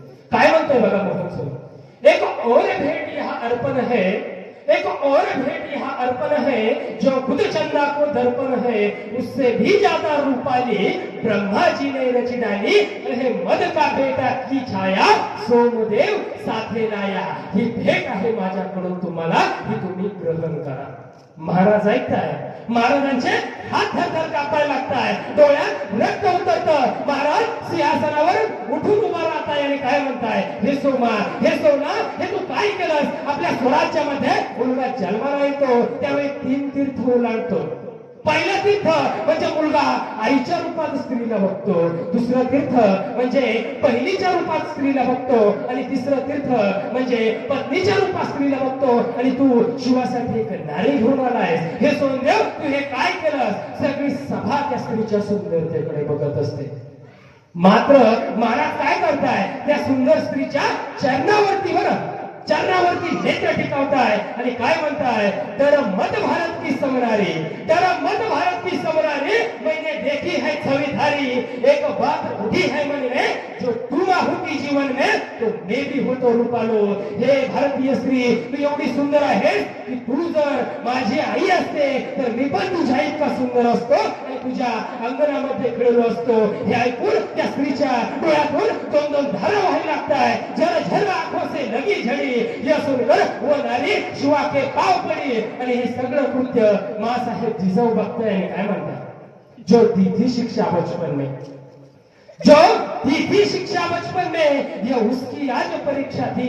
मैं धन्य हुई रे शिवल्या, मैं धन्य हुई रे शिवल्या. यानंतर शिवाजी महाराज त्या स्त्रीला साडी सोय देतात आणि तिच्या घरी पाठवतात. हा आदर्श राजा आपल्या स्वराज्यात आपण लक्षात घेतलं. एक दोन उदाहरणानं मुद्दा स्पष्ट आपल्याला लक्षात येत नाही, त्यामुळे अजून एक उदाहरण सांगतो. बघा शाहिस्ते खानावर ज्यावेळी महाराजांनी छापा टाकला, शाहिस्ता खान पुण्यामध्ये आलेला होता. ज्यावेळी महाराजांनी त्याच्यावर छापा टाकला त्यावेळी काय झालं शाहिस्ता खानाची बहीण ओरडत आली, भाईजान भाईजान मेरी बेटी गायब है भाईजान. त्यावेळी शाहिस्ता खानानं हसत उत्तर दिलं, तुला जर वाटत असेल की तुझी मुलगी शिवाजीच्या माणसाला नेली असेल तर तू बिनधास्त राहा. तो शिवाजी स्वतःच्या पोरी सारखी तिची काळजी करेल असा आदर्श राजा हा आमचा राजा आहे. मग आपण कुठल्या मातीत जन्म घेतला मित्रांनो?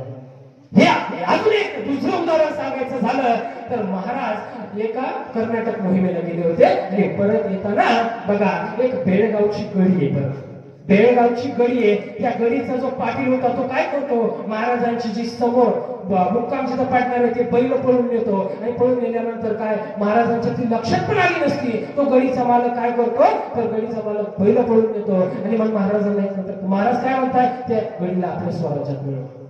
बरं मग काही सैनिक देत आहे एका जणाला एक सरदाराला सैनिक दिल्यानंतर तो जातो तो गडी घेण्यासाठी 28 दिवस घेऊन जातो. बरं गडीचा पाटील पहिल्या दुसऱ्या दिवशी पडतो आणि शेवटी ती जी सावित्रीबाई देसाई होती ती 28 दिवस लढाई करते आणि शेवटी विजयाच्या उन्मानामध्ये महाराजांचा सरदार विजयाच्या उन्मादामध्ये त्या स्त्रीच्या अंगावर हात टाकतो. महाराजांना ज्यावेळी ही बातमी कळते महाराज त्या जो आपला सरदार त्याचे डोळे काढायला आदेश देतात आणि आदेशाची वाक्यता होते आणि त्याला त्याच गडीमध्ये तिथं अंधेरी कोठरीमध्ये टाकतात. आपण हे लक्षात घेतलं पाहिजे की असा राजा आमच्या मातीत जन्माला आलेला आहे. आता इकडे बघा छत्रपती शहाजी राजांचा सुद्धा या ठिकाणी उल्लेख करणं खूप महत्वाचं आहे. शहाजी राजांना आपण महाराजांच्या पितृवाले मी अगोदरचे काय म्हणलो महाराजांना शक करता युग प्रवर्तक शहाजी राजांना स्वराज्याचे खऱ्या अर्थानं संकल्पक म्हणतो. मातोश्री जिजाऊ साहेबांना स्वराज्याच्या प्रेरणा हे उगच म्हणतो का? याच्या पाठीमागं सुद्धा इतिहास आहे मित्रांनो, तो सुद्धा समजून घेणं खूप गरजेचं आहे. महाराजांना शक करता का म्हणतात? शक म्हणजे काय? आपण जो वापरतो सध्या मराठी महिना त्याला शालिवाहन शक म्हणतात. तर शालिवाहन नावाचा राजा होता. त्याचं राज्य हे 7 राज्यात होतं. त्यामध्ये गुजरात, आंध्र प्रदेश, तामिळनाडू, कर्नाटक, महाराष्ट्र असे 7 राज्य होते आणि त्यामध्ये त्याचं राज्य होतं धोत्याचा शक. महाराजांनी ज्यावेळी 6 जून 1674 ला स्वतःचा राज्याभिषेक केला आणि राज्याभिषेक केल्यानंतर प्रत्येक राजाला स्वतःची नाणी असते म्हणून शिवराई काढली आणि स्वतःचा शक लागतो म्हणून खऱ्या अर्थानं 6 जून हा आपला खऱ्या अर्थानं हा नूतन वर्षाचा पहिला दिवस असला पाहिजे. 6 जून शक करता शिवाजी राजा मित्रांनो. आता दुसरी गोष्ट महाराजांना युग प्रवर्तक का म्हणतात तर युग त्या युगाचा अंत होऊन नवीन युगाची सुरुवात झालेली आहे म्हणून महाराजांना युग प्रवर्तक म्हणतात. आणि त्याच्यानंतर एक गोष्ट सांगतो शहाजी राजांची. बघा शहाजी राजे शिवाजी महाराज हे एका दक्षिणेतल्या बलगंड सरदाराचा पुत्र आहे.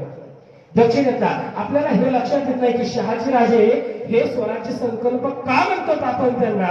शहाजी राजांनी खऱ्या अर्थानं स्वराज्याचा जो पहिला प्रयोग होता तो छत्रपती शिवाजी महाराजांच्या अगोदर केलेला आहे मित्रांनो. शहाजी राजांचं राज्य हे कुठं कसं होतं बघा, वर भीमा, खाली नीरा, इकडं समुद्र आणि तिकडं अहमदनगर याच्यामध्ये शहाजी राजांचं राज्य होतं. मग 3 वर्ष ते आदिलशाहीशी आणि नंतर मुघलांशी लढतात. शेवटी आदिलशाही आणि मुघल एक होत आहे. ज्यांना काय करावं लागतं शहर नगरात करावी लागते आणि ते आदिलशाहीमध्ये जाणं पसंत करतात.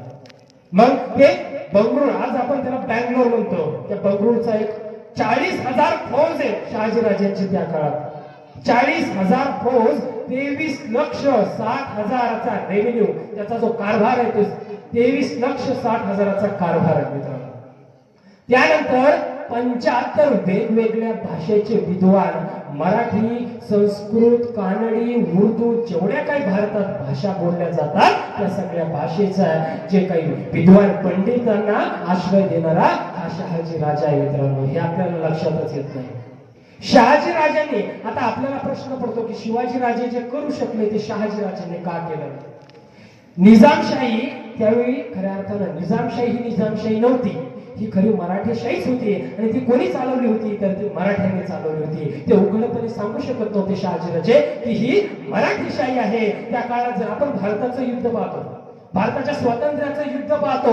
स्वातंत्र्याच्या युद्धामध्ये लोकमान्य टिळक काय म्हणतात की स्वातंत्र्यता हा माझा जन्मसिद्ध अधिकार आहे, हे लोकमान्य टिळक म्हणतात. पण लोकमान्य टिळक असं म्हटले का स्वातंत्र्यता हा माझा जन्मसिद्ध अधिकार आहे, मग आता तुम्ही इथून चले जाऊचा हा काळ नव्हता. त्या 22 वर्षानंतर ज्यावेळी महात्मा गांधीजी आले त्यावेळी महात्मा गांधीजी म्हणतात हा देश आमचा आहे, हा देश आमचा आहे. इथल्या देशामध्ये इथल्या भूमिपुत्राचं राज्य असलं पाहिजे. हे कोणी 400 वर्षापूर्वी शिवाजी महाराजांनी सांगितलंय. काय सांगितलंय? हा देश आमचा आहे, या देशामध्ये आमचं राज्य असलं पाहिजे. आपण संविधानाचा अभ्यास करतो. संविधानाचा अभ्यास केल्यानंतर आपल्याला 2 शब्द आढळतात. खूप शब्द आहेत पण 2 शब्द आपल्याला आढळतात, सार्वभौम आणि स्वतंत्रता.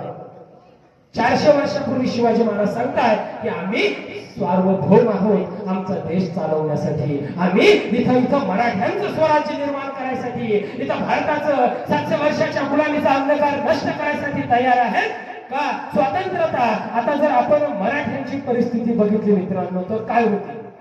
मराठे पराक्रमी होते काय? मराठे शिवाजी महाराजांच्या काळात पराक्रमी होते, शिवाजी महाराजांच्या नंतर पराक्रमी होते, शिवाजी महाराजांच्या अगोदर सुद्धा पराक्रमी होते. पण मराठ्यांची मानसिकता काय होती?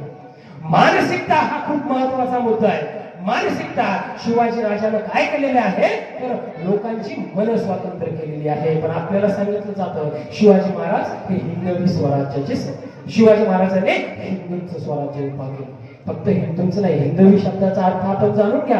हिंदवी म्हणजे हिंदू नव्हे, हिंदवी मध्ये हिंदू येतात पण हिंदूंच्या बरोबर मुसलमान येतात, धनगर येतात, ब्राह्मण येतात, सगळे जाती धर्माचे लोक येतात. हे आपल्याला लक्षात येत नाही.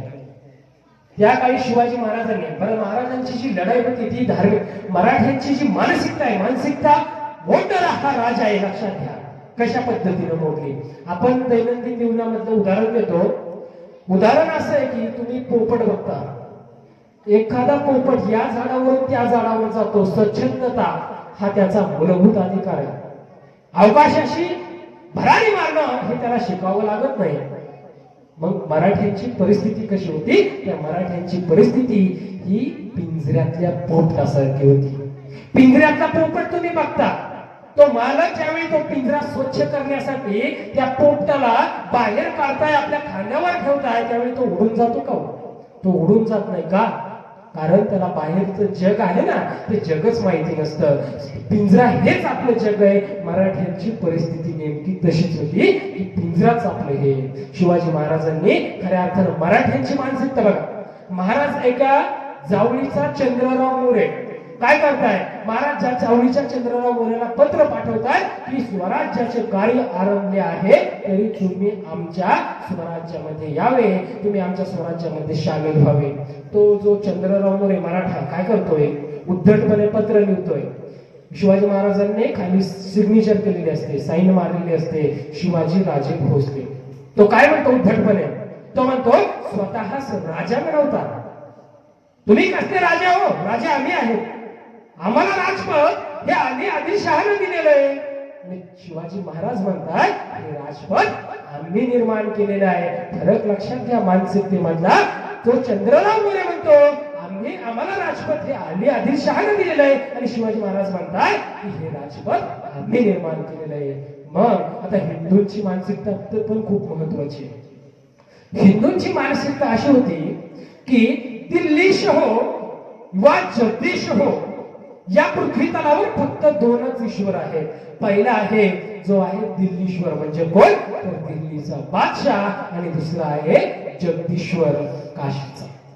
शिवाजी महाराज म्हणताय की आम्ही तिथले दिल्लीश्वर आहोत आणि आम्ही तिथले जगदीश्वर आहोत. खऱ्या अर्थानं आपण हे लक्षात घेतलं पाहिजे मित्रांनो. मानसिकता तोडणारा हा राजा आहे.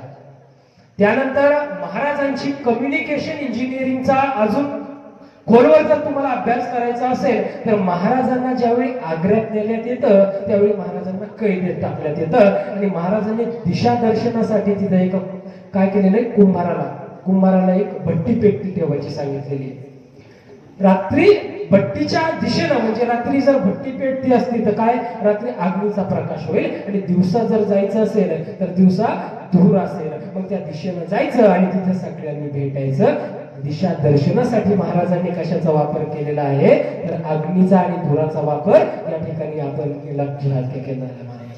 त्यानंतर बाजी प्रभू देशपांडे ही पावनखिंड लढवताय आणि पावनखिंड लढत असताना आम्ही त्या विशाळगडावर पोहोचलो हे कसं कळणार बरं. बाजी प्रभूने एखादा जर घोडस्वार जर पाठायचं म्हणलं तर घोडस्वार जर पाठवला तर वेळ लागेल ना. मग काय करायचं म्हणून विशाळगडावरून काय करायचं 5 तोफेचे बार हवेमध्ये उडवायचे आणि जेव्हा बाजीच्या कानावर ही बाराचा आवाज येईल त्यावेळी बाजी प्रभूंना कळेल की माझा राजा गडावर पोहोचलाय. तिथं कम्युनिकेशन साठी ध्वनीचा वापर केलेला आहे. विज्ञानाची पहाट सुद्धा झाली नव्हती त्यावेळी महाराजांनी बघा कसा आहे आपला राजा हे आपल्याला लक्षात येत नाही. त्यानंतर दुसरं जर उदाहरण आपल्याला सांगायचं झालं तर महाराज अफजल खान, आता अफजल खानाचा कोथळा बाहेर काढला. अफजल खान हा जवळपास 35,000ची फौज घेऊन आलेला आहे. 35,000ची फौज घेऊन आलेला आहे स्वराज्यावर राजावर आक्रमण करण्यासाठी. आणि महाराज आता काय करताय महाराज रणनीती आता 35,000 आणि हे 7-8,000 कसे काय लढणार. मग महाराज काय करताय मग आपले सैनिक वाढता येत नसतील तर शत्रूचे कशा पद्धतीने कमी केल्या जातील ही युक्ती महाराज करताय. आता कशा पद्धतीनं तर जावळी त्या अफजल खानाला बोलवल्या जातं. महाराजांचं जर मॅनेजमेंटची जर तुम्ही स्टडी केली असेल तर महाराजांचं मॅनेजमेंट आता माणसं जोडल्यानंतर करायचं का. आता तुम्हाला सांगितले तुम्ही शिवाजी महाराजांनी माणसं जोडल्यानंतर आता आपण जर आदिलशाही कुतुबशाही निजामशाही डच फ्रेंच इंग्रज पोर्तुगीज जे काही लोक होते त्यामध्ये आणि मराठ्यामध्ये काय फरक होता. फरक हाच होता की जे आदिलशाही कुतुबशाहीचे जे लोक होते त्यांच्या समोर त्यांचं ध्येय नव्हतं आपण लढाई हरलो काय आणि जिंकलो काय आपल्याला काय पगार भेटतोय चाललंय चालू द्या. पण महाराजांचे जे मावळे होते त्यांच्या डोळ्यासमोर ध्येय होतं तुम्हाला जगायचंय लढायचंय मरायचंय ते फक्त आणि फक्त स्वराज्य निर्माण करण्यासाठी त्यांचा जन्म झालाय. तो स्वराज्य निर्माण करण्यासाठी. आणि आता जर माणसं जोडल्यानंतर ध्येय झाल्यानंतर काय करायचं प्रश्न पडला. आता प्रत्येक गोष्टीचा उद्दिष्ट असतो बरं का. या माईकचा काहीतरी उद्दिष्ट आहे त्या गाडीचा काहीतरी उद्दिष्ट आहे. प्रत्येक गोष्टीचा सजीव निर्जीव गोष्टीचा उद्दिष्ट असतो. मग आपण लक्षात घ्या आता प्रत्येक गोष्टीचं आता एक उदाहरण सांगतो तुम्हाला. उद्दिष्ट असलं पाहिजे आपल्याला कुठं जायचंय हे जर कळलं नाही तर आपण कसं जाणार. आणि उद्दिष्ट जर आपल्याला कळलं नाही तर मग आपण कुठंच पोहोचणार नाही गोल फिरत राहू. आता उद्दिष्ट आणि महाराजांचं जे नियोजन आहे आता माणसं जोडल्यानंतर ध्येय झाल्यानंतर उद्दिष्ट झालं उद्दिष्टानंतर नियोजन टायमिंग प्लॅनिंग मॅनेजमेंट टार्गेट हे काही नुसतं सांगायसाठीच आहे का नाही.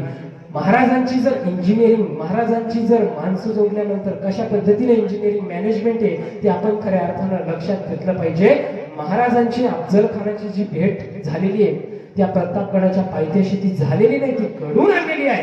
कोणी आणलेली आहे मासाहेब जिजाऊ साहेबांचं कादंबरी जर तुम्ही वाचली मदन पाटणं लिखित कादंबरी त्या कादंबरीमध्ये सांगितलेलं आहे की जिजाऊ साहेब अफजल खानाला भेटण्यासाठी गेलेले आहेत आणि या पोराची आई मला भेटायसाठी आलेली आहे म्हणून अफजल खान हा तिथं गेलेला आहे मित्रांनो.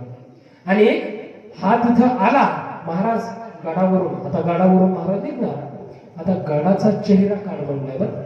35,000 फौज घेऊन आलेला आहे. तो कर्दम काय त्याला स्वतःच्या 61 बायकाला बोलून आलेला आहे. संभाजीराजे शिवाजी महाराजांचे मोठे बंधू कनकगिरीच्या वेढ्यात मारणारा हा अफजल खान शहाजीराजेंचे जे शिवाजी राजेंचे वडील आहेत त्यांना 2 वेळेस कैदेत करणारा हा अफजल खान आमच्या धाकलं जे संभाजीराजे नाही ते पुरवला. आता प्रत्येकाच्या मनामध्ये प्रश्न पडला आमचा राजा वयानं कमी आहे आमचा राजा अनुभवानं कमी आहे त्याला हे संकट झेपतं का नाही. जो समोर उभा आहे तो कर्दन काय त्याला स्वतःच्या 61 बायकाला बुडवून मारलंय. कस्तुरी रंजनचा मुद्दा पाडलाय. आमच्या राजाचं कसं होणार काय होणार प्रत्येकाच्या मनामध्ये आता प्रश्न उभा राहिलाय. महाराजांनी आता महाराज त्या गडावरून खाली निघण्यासाठी तयार होते. गडाचा चेहरा काळ बनलाय. प्रत्येकाला मनामध्ये धक्के की बातमी. आता बघा महाराजांची कम्युनिकेशन 35,000 फौज तिथं आलेली. 35,000 फौज आल्यानंतर त्या 35,000 फौज यायच्या अगोदर महाराजांनी 7,000 आपले सैन्य तिथं लपून ठेवलेलं आहे. कोणी झाडांच्या ढोल्यामध्ये जमिनीमध्ये गड्डे करून वरतून गवत पांघरून महाराजांची 7,000 फौज लपलेली आहे. मित्रांनो आता अफजल खान आलाय. वरून नाटक सुरू आहे की मी खूप घाबरलेलो आहे मला खूप भीती वाटते आणि आतून एवढी जबरदस्त मॅनेजमेंट महाराजांचं. अफजल खान येतोय महाराज गड उतरायला लागताय. महाराजांची आता कम्युनिकेशन, ज्या दिवशी शिवाजी महाराजांची आणि अफजल खानाची भेट होणार आहे ना, त्या दिवशी महाराजांनी काय केलंय, जो अफजल खानाचं सैन्य आहे त्यांना सगळं सकाळचा लंच स्पॉन्सर केलेला आहे, फ्री मध्ये जेवण आहे. आणि फ्री मध्ये जेवण असतं म्हटल्यानंतर त्याचा आस्वाद कशा पद्धतीने घेतला जातो याचा आपल्याला सांगायची गरज नाही. मग ते दाबून जेवलेले, त्यांना कुठं माहिती आपल्याला लढायचंय, त्यांना हेच माहिती आहे की शिवा तो शरण आणेवाला आहे. आपले ते सगळे शस्त्रास्त्र सगळे घोटाळून बसलेले आहेत. आणि मग अफजल या लोकांना शिवाजी महाराजांनी काय सिग्नल देऊन ठेवलेले की तुम्हाला तर कळणार नाही गडावर काय चाललंय. आता भेट जी व्हायची ती प्रतापगडाच्या माचीवर व्हायची, तुम्हाला खालून दिसणार नाही काय होणार आहे. मग त्यांना काय सांगितलंय, तुम्हाला जसा तोफाचा आवाज आला तर इथं कम्युनिकेशन, आपण लक्षात घेतलं पाहिजे महाराजांचं कम्युनिकेशन, प्रत्येक हिच्यामध्ये महाराजांची इंजिनिअरिंग. मित्रांनो, यांना काय सांगितलं, तुम्हाला तोफांचा आवाज आला की असं समजा की शिवाजी शरण आला आणि तुम्ही पार्टी करू शकता. आणि महाराजांची जी लपलेली सैन्य आहे त्यांना काय सांगितलेलं आहे की तुम्हाला तोफांचा आवाज आला रे आला असं समजा, इकडे शिवाजी म्हणो अफजल खान म्हणो तुम्हाला कापून काढायचंय. आता राजे गडावरून खाली उतरताय, महाराजांबरोबर 10 अंगरक्षक आहेत मित्रांनो. त्यामध्ये शिवा काशीद महाराजांचा अंगरक्षक, एक मुसलमान आहे बरं दुसरा, ज्याचं नाव आहे सिद्धी बरोबर. मग महाराज हे खरं हिंदूंचे होते, तर महाराजांची जी लढाई ही मुसलमानांच्या विरोधात होती काही जण सांगतात, पण महाराजांची ही लढाई कोणत्या जाती धर्माच्या विरोधात नव्हती. महाराजांचा जो लढा होता तो स्वातंत्र्यता आणि गुलामीच्या मधला संघर्ष होता. हे आपल्याला लक्षातच येत नाही मित्रांनो. महाराजांना, आता महाराजांच्या जर आरमार, त्या काळात आरमार हे खूप महत्वाचं. त्या काळात जे पोर्तुगीज आहेत त्या पोर्तुगीजांना लिहून ठेवलेले आहे. पोर्तुगीज बघा, आपल्याला छत्रपती शिवाजी महाराज कळले का? छत्रपती शिवाजी महाराज म्हणजे काय? छत्रपती शिवाजी महाराज म्हणजे विश्वबंधुत्व, विश्व कल्याण, प्रत्यक्षात उतरवणारा राजा, लोक कल्याण हेच अंतिम ध्येय असणारा कृतिशील राजा, समता, न्याय, स्वातंत्र्य, सार्वभौम अशा सर्व मानवतावादी लोक कल्याणकारी तत्वाचा निर्माता राजा. शिव म्हणजे सत्य, शिव म्हणजे सुंदर, शिव म्हणजे मातृत्व, शिव म्हणजे पितृत्व, शिव म्हणजे एकी, शिव म्हणजे नेकी, शिव म्हणजे धाडस, शिव म्हणजे पराक्रम, शिव म्हणजे अभिमान, शिव म्हणजे स्वाभिमान, शिव म्हणजे सर्व पापांचा नाश, शिव म्हणजे कंटकाचंद्र धारण, शिव म्हणजे अदमाक्षदम, शिव म्हणजे शिवराज्य, शिव म्हणजे स्वराज्य, शिव म्हणजे छत्रपती शिवाजी महाराजांचं लोककल्याणकारी स्वराज्य. जे का रांजले गांजले, जे का रांजले गांजले त्यासी मने जो आपुले, तोची मराठा जाणावा आणि शिवराय तेथेची मानावा.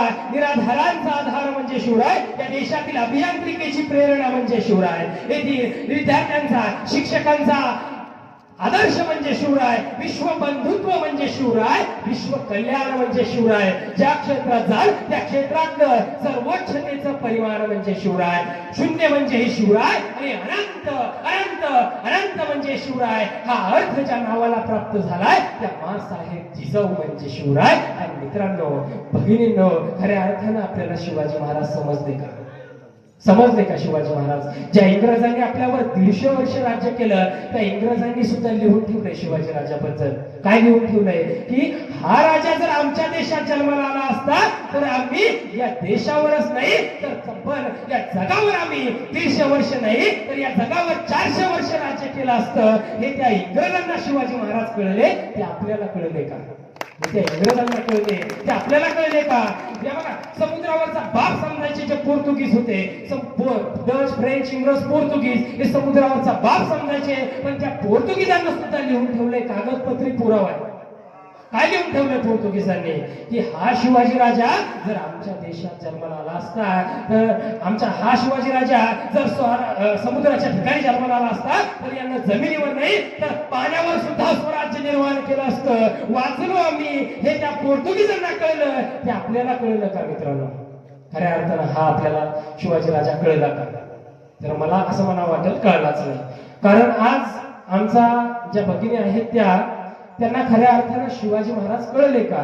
आज आपण डॉरीमॉन बघता, आपल्या लहान मुलांना शिवचरित्र किती जण वाचायला देतात, शिवाजी महाराजांची पुस्तकं वगैरे वाचायला देतात. पण आपल्याला जर शिवाजी आणि छत्रपती संभाजी महाराज जर खऱ्या अर्थानं जन्माला घालायचे असतील, त्यासाठी जर आपल्याला आपल्या मुलांना शिवचरित्र, संभाजी महाराजांचं चरित्र वाचायला दिलं पाहिजे. कारण शिक्षण हे वाघिणीचं दूध आहे, जो पीर तो गुरगुरल्याशिवाय राहणार नाही. मित्रांनो लक्षात घ्या, हे आपण लक्षात घेतलं पाहिजे. आणि मग दुसरी गोष्ट, आपल्याला जर शिवाजी आणि संभाजी हे काही जन्माला येत नसते, आपण म्हणतो राजे पुन्हा जन्माला या, राजे पुन्हा जन्माला या, राजे काही पुन्हा जन्माला येणार नाही. आपल्याला प्रत्येकाला जबाबदारी पेलावी लागेल. आपल्याला प्रत्येकाला शिवाजी संभाजी व्हावं लागेल. शिवाजी आणि संभाजी राजे जन्माला येत नसतात, तर ते घडवावे लागत असतात. आणि घडवण्यासाठी सगळ्यात पहिलं इथं जिजाऊ जन्माला घातणं गरजेचं आहे. मित्रांनो इथं सगळ्यात पहिलं जिजाऊ जन्माला घालणं गरजेचं आहे. हे आपल्याला लक्षातच येत नाही. मग इथं स्त्रीची जी मुलगी असते, मुलीची गर्भातच इथं खून केला जातो. इथं जिजाऊ जन्माला आली नाही, तर मग शिवाजी कसा जन्माला येणार? मित्रांनो कसा जन्माला येणार? भगिनींनो, आपल्याला जर शिवाजी राजाला जर घडवायचं असेल, तर पहिल्यांदा आपल्याला शिवाजीच्या अगोदर आपल्याला जिजाऊ साहेबांना जन्माला घालावं लागेल. जेव्हा जिजाऊ जन्मतील तेव्हा शिवाजी जन्मल आणि तो घडवावा लागेल. सगळ्यात महत्वाचं. आता पुन्हा आपल्या कथेवर येतो. महाराज तिथून गडावरून खाली येत आहे. गडाचा चेहरा काळवंडलाय. प्रत्येकाला माहिती आहे अफजल खान महाराज गडावरून उघड उतरता उतरता महाराजांच्या काहीतरी लक्षात आलं. महाराजांनी बघा वेळ काय निवडलेली आहे. महाराजांकडे माणसं कशी आहेत निवडलेली. माणसं एकदम अशी बरीचशी नाईक सारखे माणसं आहेत. वेळ काय निवडलेली? 12 वाजता. 12 वाजता सूर्य हा डोक्यावर असतो. आता जर अफजल खान खाली आहे, महाराज गड उतरताय, अफजल खानाने जर विचार केला मला गड उतरता उतरता शिवाजीला पाहायचंय, तर तो पाहू शकेल का? त्याच्या डोळ्यावर असा लक लक लक लक उजेड पडेल. तो शिवाजीला बघू शकत नाही. मग आणि जर शिवाजी महाराजांना जर अफजल खान बघायचा असेल, तर डोक्याच्या केसापासून तर पायाच्या नाकापर्यंत तंतोतंत महाराज अफजल खानाला बघू शकतात. निसर्गाची सूक्ष्म ज्ञान असलेली माणसं महाराजांनी जोडलेली होती. आता महाराजांच्या काहीतरी लक्षात आलं बघा. गड उतरता उतरता महाराज जीवाला काय म्हणतात? जीवा हा नावी. जीवाला म्हणतात जीवा, अरे जीवा कैची आहे कर कैची. आता जीवाला प्रश्न पडला, अफजल खानाला मारायला चाललोय, आपण अंगामध्ये चिलखत घातलंय, वाघनख घेतल्यात, तलवार घेतल्यात, सगळंच घेतलंय, आणि आता कैचीचं काय काम? राजा शिवाजी महाराज म्हणतात, अरे जीवा टाइमपास करू नको, कैची आहे का? आहे राज, चल चल चल दाढी कमी कर. आता जीवाला प्रश्न पडला पुन्हा की दाढीचा ना अफजल खानाचा काय संबंध? न राहून पुन्हा जीवाला प्रश्न विचारला, राजा राजा दाढी का कमी करायची? राजा काय सांगतो, ज्यावेळी मी अफजल खानाला भेटायला जाईल आणि त्याने जर का माझ्याशी दगा फाटका केला, जर माझं पकडण्यासाठी जर काहीच नाही सापडलं, माझी टोकदार दाढी जर त्यांनी ओढून घेतली तर घात होईल. माझ्या दाढीच्या केसालाही हात लावता कामा नये. अख्खा अफजल खान महाराजांनी फाटला. जो राजा दाढीचा केसाचाही विचार करतो ना, तो राजा कधीही पराजित होत नाही. मित्रांनो हे आपल्या लक्षात घेणं गरजेचं आहे. जो राजा दाढीच्या केसाचा, महाराजांचं टायमिंग. आता महाराज गडावरून खाली उतरताय, प्रत्येक गडामध्ये असं वातावरण पसरलेलं आहे, बातमी कुठे येते, आणि महाराजांचे जे 10 अंगरक्षक असतील, त्या अंगरक्षकाकडे महाराजांकडे एक तुतारी असते. तुतारी एक रणवाद्य असतं. युद्ध चालू व्हायच्या अगोदर ती तुतारी वाजवली जाते. आजकाल आपण लग्नामध्ये बघू शकता कशा पद्धतीने मावळ्याचा पोशाख करून मावळ्यांची विटंबना केली जाते नवरदेव नवरीच्या समोर. हे आपल्याला शोभतं का? शोभतं का? हे झालं नाही पाहिजे. याची आपण स्वतः आपल्यापासून दक्षता घेणं गरजेचं आहे. मग जी तुतारी असते, तुतारी वाजवताना मावळे दाखवतात लग्नाच्या बाहेर, हॉटेलच्या बाहेर, हे थांबलं पाहिजे. आता एक तुतारीवाल्याला काय सांगितलेले, आमची अफजल खानाची माझी भेट जर झाली, तू काय करायचं, तू आपलं तुतारी वाजायची. आणि जो तोफखान्याचा प्रमुख आहे, तो तोफखान्याला काय सांगायचं, प्रतापगडाचा जो तोफखान्याचा प्रमुख आहे त्याला सांगायचं, इथं तुला तुतारीचा आवाज आला याला, तू काय करायचं, तो फांना बत्ती द्यायची. आता प्रत्येकाच्या मनामध्ये प्रश्न पडतोय, आमचा राजा खाली उतरतोय, काय बातमी येते? आता राजा खाली उतरलाय, त्या अफजल खानाला भेटण्यासाठी तिथं जातोय.